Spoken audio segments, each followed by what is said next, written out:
Hey, what's up? Husman here, and in today's video we're gonna have a first look and proper look at my game Raw of the Mad King. I'll be playing it today and you'll be the first to watch it.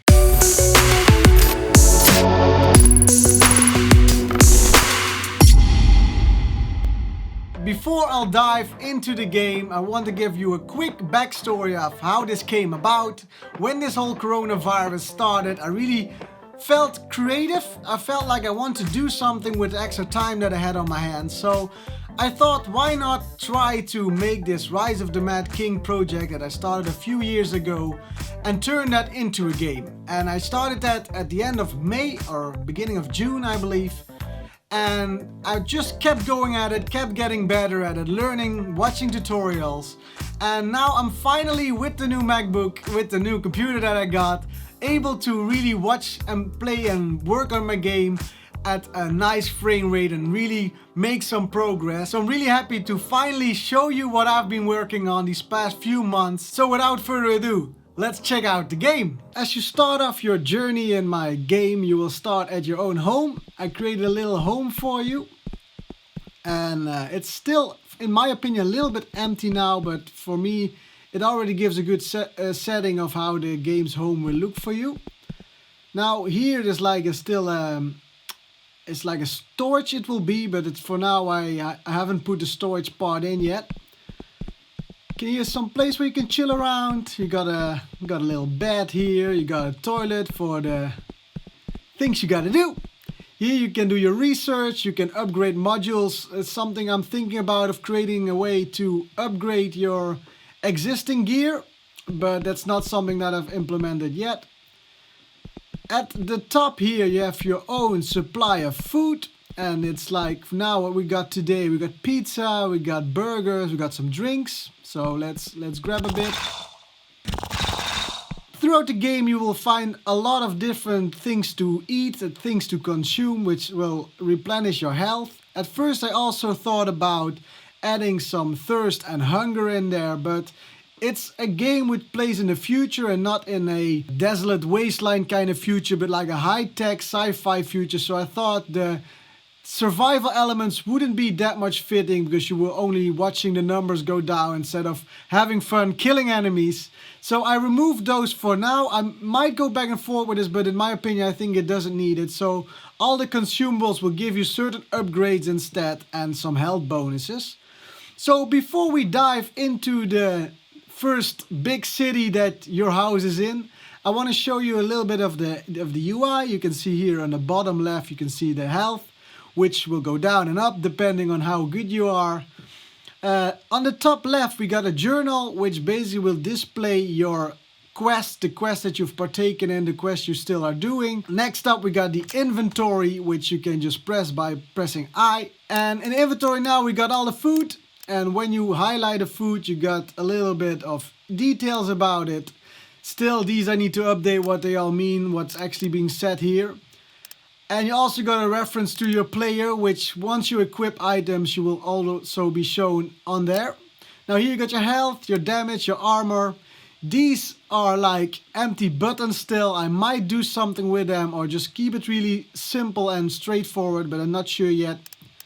So whenever we consume an item, it will increase the health. I think that's most of all the things for the player home. So let's go out into the city. So here we got a little door. Now this is the city of Real. For the people that followed my Rise of the Mad King project, they might already know what Real is. Real was one of the major cities which got attacked by the Sentinels and has been rebuilt. You can already hear all the crowd noise. I added some noise in there to really make it feel alive. So let's walk a bit through the city and see what kind of people we come across. So there are a little bit of cars driving around. It was a real pain in the ass to make them follow a certain road and don't drive over all the people on the sidewalk. So here we got actually a market area where you can connect with quest givers, where you can connect with other NPCs, buy stuff, sell stuff. and see people still walk through certain things which needs to be fixed. And that's something you will come across through this playthrough that I'm doing right now. A lot of things are still wrong, but I'm finally able to show you the game, which for me is really fun.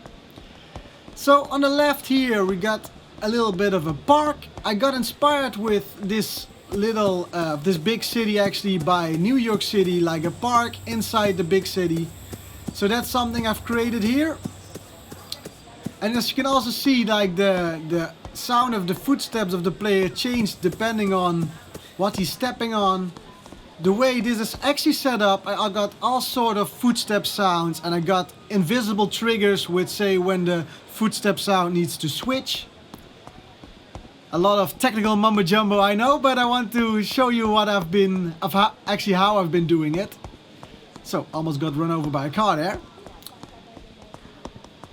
Let's see what we got here in this beginning level. We got a little memorial for the people we have lost in the first battle against the Sentinels.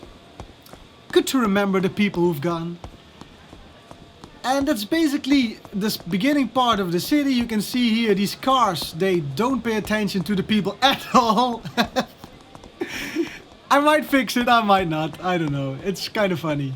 So this is actually the player house. You got a really cool car here. Now, what will you be doing in this game? You will basically gonna fight an evil from outer space, but it's not landed at the beginning of the game. So you can partake in certain quests until something happens and then the main story starts, and you really have to pick up your pace and really work on fighting this evil. So what you can do, you can come across people like for here, Eric Robertson, which is like a person in Real who giving you a quest. And this quest actually wants you to go somewhere and discover something that's fallen from the sky. I'm not gonna do it right now, because I just want you to discover this yourself. I think it's time we go out into the real wilderness, the first level that's coming after Real. And as you might see here, there's also some loot here that will usually not be in the game as bluntly as this, but just for now I just want to show it off how the loot will be shown. As you can see, this is green loot. It means that the loot is from a medium size rarity. So we got a combat shotgun which does at the moment a lot of damage, basically one-shotting everything. Will be fixed and will be changed, but for trying out stuff this is great. And we got a laser pistol which does 20 amount of damage. And once I equip it, it will add up nicely towards the player's damage. Now we can shoot. So let's go to the Northern Forest, which is the starting level where it's basically the tutorial level where you can get to grips with all the systems, with all the controls. So here we are. The Northern Forest. You can see some deer here, and you might also hear some deer in the distance. Let's just travel around a bit. And I've heard there are some spiders here, so we might have to look out a little bit. Yeah, fucking spiders. Go! As I was saying, these spiders are just minding their business, I guess, but they don't tend really well to human. So let's stay away from them now. Look, here's a nice little deer, which is not really happy to see us. And these deers you can actually kill, should you want to, because they provide some valuable food. As well as these crates here. Let's see what we've picked up. We got some tuna, which replenish some health. And now you can see our health is now at 496. And now we're full health again. I thought I saw a deer here. So, no deer anymore. And again, with the combat, I need to fine-tune everything. But that's something I'm working on at the moment. And the way these animals and enemies actually spawn, they actually, whenever you start the level, I've set random locations where certain animals will spawn depending on the type of location. So in this level you might occur some wolves, some deer, might even a bear somewhere. And they just provide you with certain items, they provide you with experience, they provide you with all certain things. And yeah, that's basically what the visuals of the game look as well. stupid spiders. So you can see all the little animals I've made sound effects for. The spiders have little rattling noises when they walk. They also have noises when you hit them or when they hit you. And I believe up here are some wolves as well. So see if we can find the wolves. They usually keep to themselves, but let's see what they're up to. Let's see what's in here.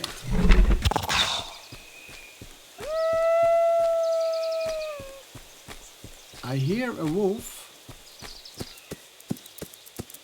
Oh, that's a big spider. Ugh.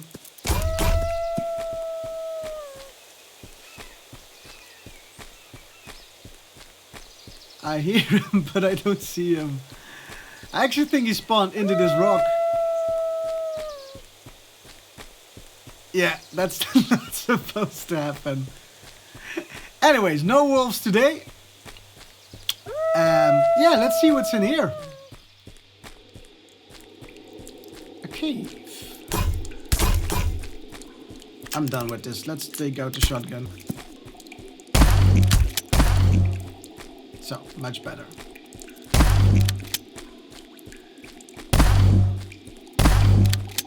As you can see, a little bit overpowered, but hey.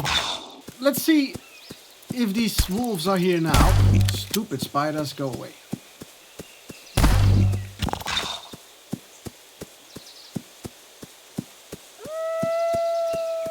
There's a wolf. So that's one of the wolves.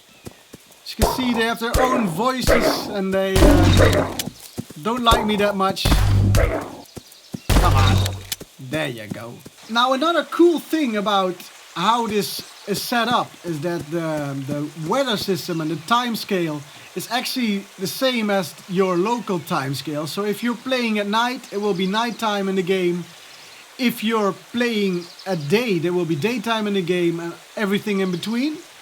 Let's switch really quick to a night scene. At the moment, not much difference aside from it being dark is happening now, but when I go further with the game, I will add some different stuff happening at night, so there's a clear differentiation between the two.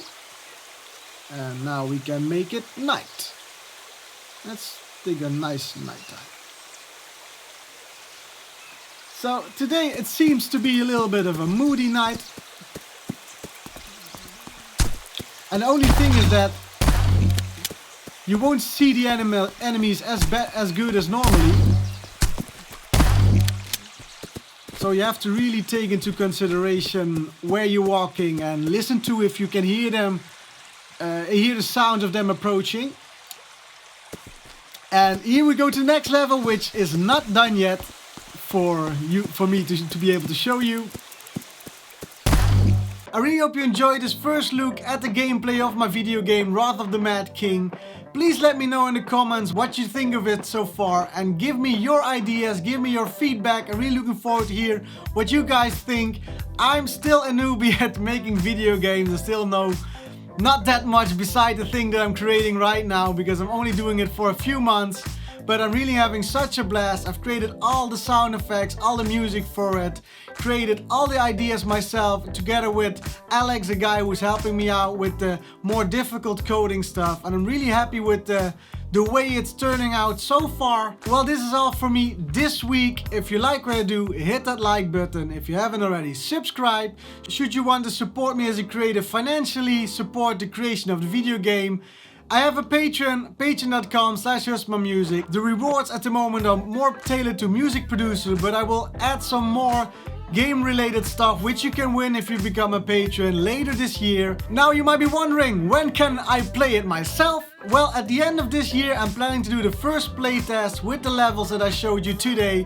So keep a look out on my socials where I will do the announcement when it's time. And then I'll see you all on the next video. Take care, bye bye.